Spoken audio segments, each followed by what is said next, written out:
Capacitor bank NDR में trip होना या एनडीआर में फॉल्ट होना, इस टाइप की क्वेश्चन कहीं भी आप इंटरव्यू देने के लिए चाहे दोस्तों तो कोई भी बड़े अधिकारी आपसे पूछ ही सकता है। तो आइए दोस्तों, सबसे पहले तो यह जान ले कि एनडीआर है क्या। एनडीआर वन टाइप का एक स्पेशल प्रोटेक्शन है जो कैपेसिटर बैंक में दिया जाता है। एनडीआर का पूरा नाम न्यूट्रल डिस्प्लेसमेंट रिले है। ये किसकी सहायता से दिया जाता है, किसकी सहायता से, किस इक्विपमेंट्स की सहायता से यह हमारा जो प्रोटेक्शन है एक्टिव होता है।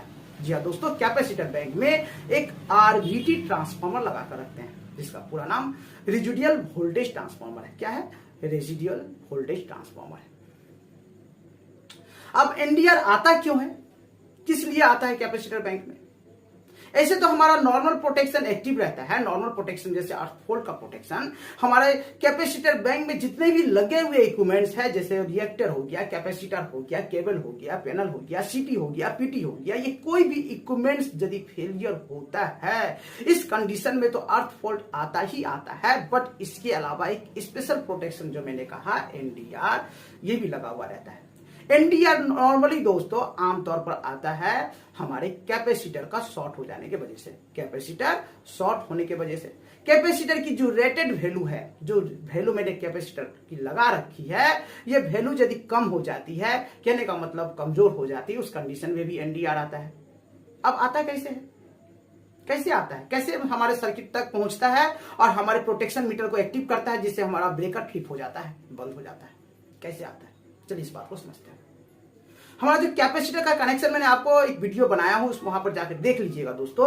कैपेसिटर में जो हमारा एनडीआर आता है इसका मेन रीजन है दोस्तों, जैसे ही हम कैपेसिटर को न्यूट्रल शॉर्ट करते हैं, एक कॉमन न्यूट्रल शॉर्ट करते हैं कैपेसिटर को, ये न्यूट्रल का पाथ आरबीटी ट्रांसफार्मर के साथ, न्यूट्रल पाथ के साथ कनेक्टिविटी रहता है। कोई भी सर्किट, कोई भी इक्विपमेंट, सपोज कैपेसिटर जैसे ही शॉर्ट होता है ना, तो यहाँ न्यूट्रल पाथ में रिटर्निंग वोल्टेज मिलता है। न्यूट्रल पाथ में क्या होता है, रिटर्निंग वोल्टेज मिलता है जो आरबीटी ट्रांसफार्मर को इफेक्ट करता है। और जैसे ही आरबीटी ट्रांसफार्मर को इफेक्ट करता है वहां से फीडबैक वोल्टेज हमें प्रोटेक्शन मीटर को प्रोवाइड होता है। ऐसे आमतौर पर नॉर्मल कंडीशन में आपको एनडीआर का वोल्टेज 0 मिलेगा, लेकिन जैसे ही कैपेसिटर शॉर्ट हो जाएगा उस कंडीशन में वोल्टेज हाई हो जाता है।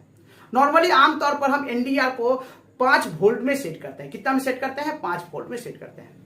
नॉर्मल कंडीशन में सर्किट यदि ठीक है उस कंडीशन में तो आपको 0 मिलेगा, मेरा सर्किट एक्टिव है, चलेगा।